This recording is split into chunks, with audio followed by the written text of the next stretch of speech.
कहने को तो ये महज एक गाना भर है जिसे एक गीतकार ने लिखा था और एक गायिका ने गाया था। लेकिन इस गाने के रिकॉर्डिंग के कुछ दिनों बाद साहिर लुधियानवी के लिखे और सुधा मल्होत्रा के गाए कुछ और गानों ने फिल्मी दुनिया में एक नई कहानी को जन्म दिया था। ये कहानी थी शायर साहिर लुधियानवी और गायिका सुधा मल्होत्रा के प्यार की, इश्क की, मोहब्बत की।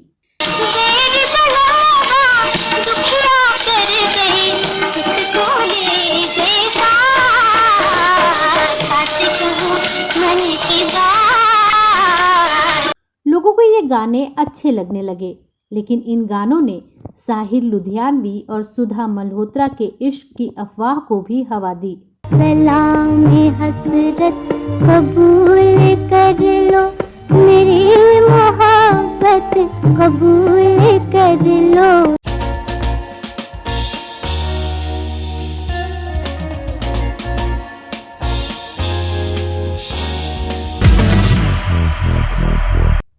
नमस्कार, ब्लैक एंड व्हाइट में आपका स्वागत है। इस एपिसोड में हम बात करेंगे गीतकार साहिर लुधियानवी की और गायिका सुधा मल्होत्रा की। मुझे भूल भी जाओ तो ये हक है तुमको। गीतकार साहिर लुधियानवी के जीवन में कई महिलाएं आईं, कुछ उनके कॉलेज के दिनों में और कुछ उसके बाद के दिनों में। उनके जीवन में दो महिलाओं का जिक्र खास कर होता है। पहला कवित्री और लेखिका अमृता प्रीतम का और दूसरा गायिका सुधा मल्होत्रा का। इस एपिसोड में हम जिक्र करेंगे उनके जीवन में आई गायिका सुधा मल्होत्रा का। मेरी बात और है, मैंने तो मोहब्बत की है। गायिका सुधा मल्होत्रा शायर साहिर लुधियानवी के जीवन में तब आई थीं जब साहिर लुधियानवी अपने जीवन की कई उलझनें सुलझा चुके थे। तब की बम्बई की फिल्म इंडस्ट्री में एक धाकड़ शायर गीतकार के रूप में जम चुके थे और सारी दुनिया को उन्हें जाने एक अरसा बीत चुका था। फिल्म प्यासा भी आकर जा चुकी थी और फिल्म फिर सुबह होगी के गए भी काफ़ी वक्त बीत चुका था। दोस्तों, ये समय था 1950 के दशक के आखिरी वर्षों का। ये वही समय था जब गायिका सुधा मल्होत्रा ने फिल्म जगत में कदम रखा ही था। उनका सफ़र अभी शुरू ही हुआ था कि उन्हें साहिर लुधियानवी का लिखा एक गाना गाने को मिला। गाना था मेरे नदीम मेरे हमसफ़र। मेरे नदीम मेरे हमसफर उदास ना हो, कठिन सही तेरी मंजिल मगर उदास ना हो। मेरे नदीम मेरे हमसफर। ये गाना है 1959 में आई फिल्म भाई बहन का।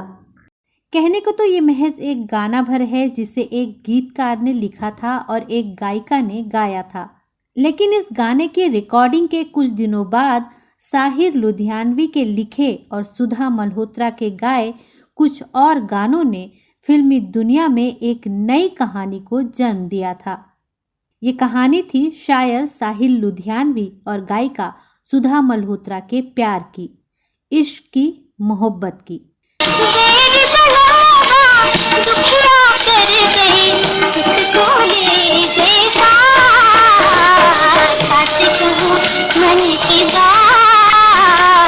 कहा गया कि साहिर लुधियानवी सुधा मल्होत्रा के इश्क में गिरफ्तार हैं। दुनिया में उनके रिश्ते की अफवाहें गर्म हो गईं। सलाम हसरत कबूल कर लो, मेरी मोहब्बत कबूल कर लो। साहिर लुधियानवी पर लिखी अक्षय मानवाड़ी की किताब Sahir Ludhianvi the people's poet में सुधा मल्होत्रा ने साहिर लुधियानवी से पहली मुलाकात के बारे में बताया है। सुधा मल्होत्रा बताती हैं, एक दिन वो मेरे घर आए। इससे पहले मैं उनसे कभी नहीं मिली थी। उन्होंने मुझे कहा, मैं चाहता हूँ कि आप मेरे गाने गाएं। उन दिनों मैं फिल्मों में गाने गा रही थी और कोई भी नया ऑफर मेरे लिए अच्छा था और ये ऑफर तो साहिल लुधियानवी की तरफ से आ रहा था। साहिल लुधियानवी तब फिल्म उद्योग में एक बड़ा नाम था। मैंने साहिल लुधियानवी का वो गाना गाया और उसके बाद तो जैसे सिलसिला चल पड़ा। हर दूसरे दिन मैं उनका कोई ना कोई गाना गा रही थी। ये दिल लगी, ये दिल लगी, ये शरारत हमें पसंद नहीं। दोस्तों, आपको बता दूं कि साहिल लुधियानवी के गानों का सिलसिला शुरू हुआ था 1959 में आई फिल्म भाई बहन से। इसके बाद सुधा मल्होत्रा ने उनके लिए जो गाना गाया था वो था फिल्म धूल का फूल का गाना। ये फिल्म भी आई थी 1959 में।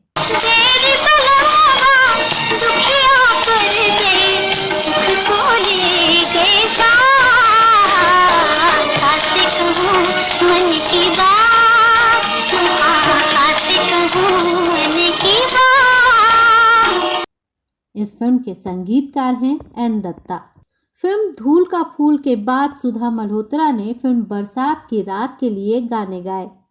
इस फिल्म के गानों को भी लिखा था साहिल लुधियानवी ने। इश्क न पूछे दीन धर्म नो, इश्क न पूछे जाता, इश्क ते हथों गर्म लहोवे। हिंदी सिनेमा में इस कव्वाली को कव्वालियों का सरताज माना जाता है।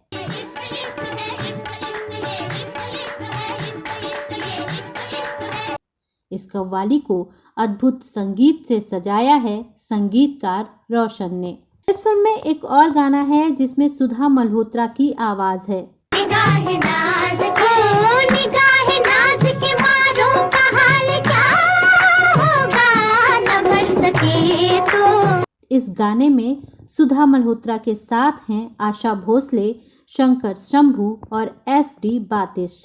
न बच सके तो, न बच सके, न बच सके तो, न बच सके तो बेचारों का हाल क्या होगा।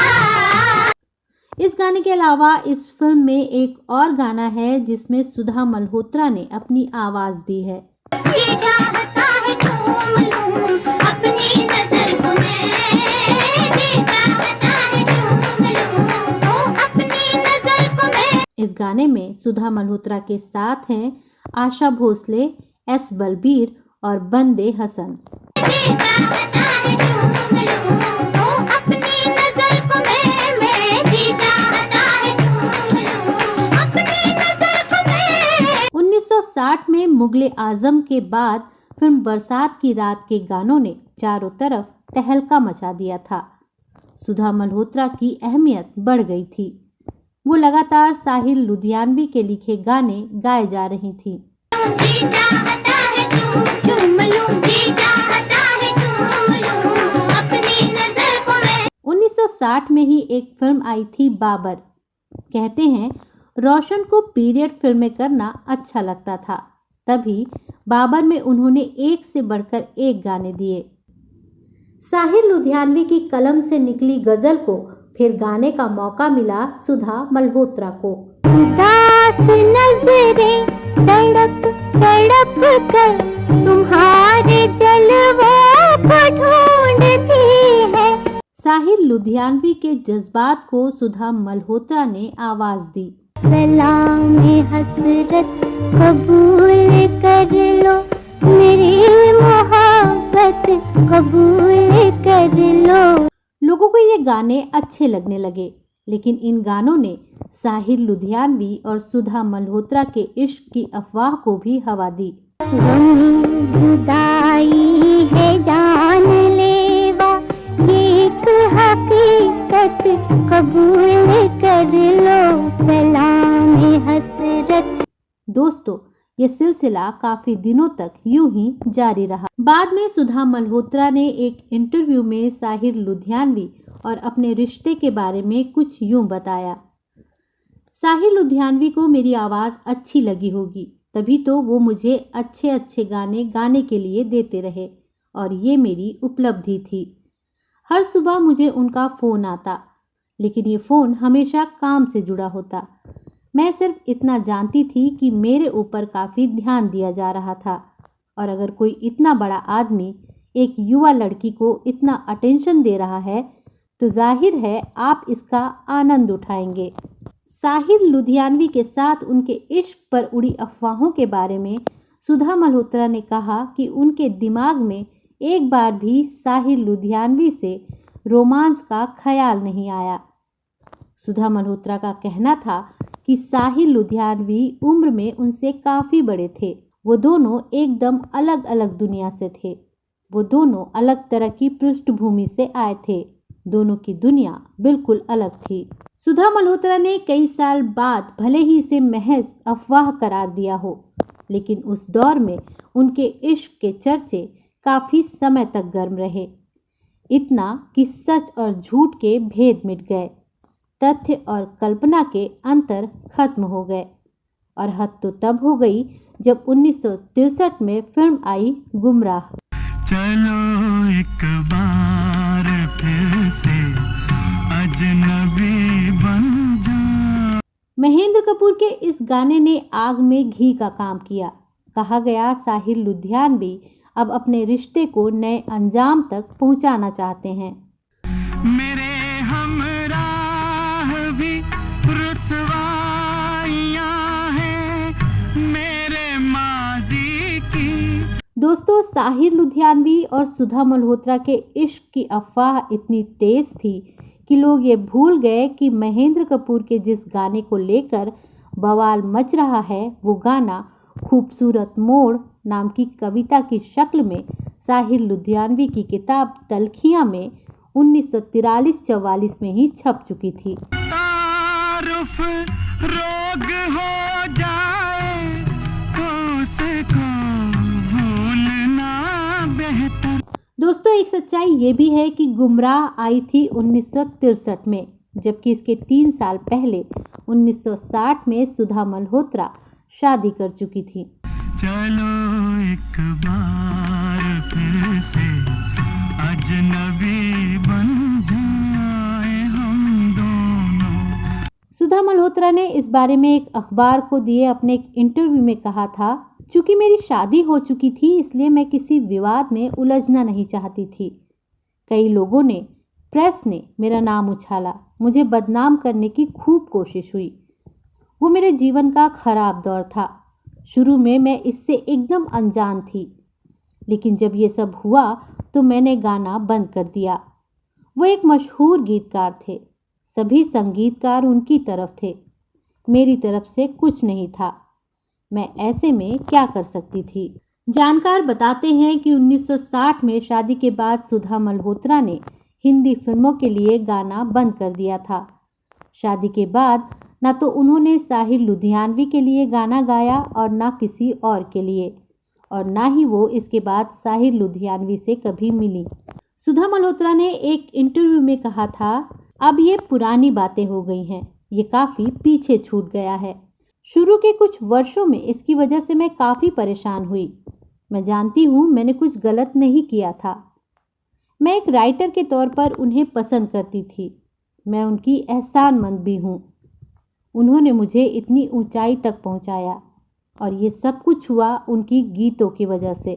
लोग उनके गीत नहीं भूल सकते। एक इंसान के तौर पर भी वो मेरे प्रति बहुत अच्छे थे। सब कुछ अच्छा था, लेकिन मेरी तरफ से कुछ नहीं था। तो दोस्तों, इस एपिसोड में बस इतना ही। अगले एपिसोड में एक नई कहानी के साथ हम फिर होंगे आपके सामने हाजिर। तब तक के लिए नमस्कार। सलामी हसरत कबूल कर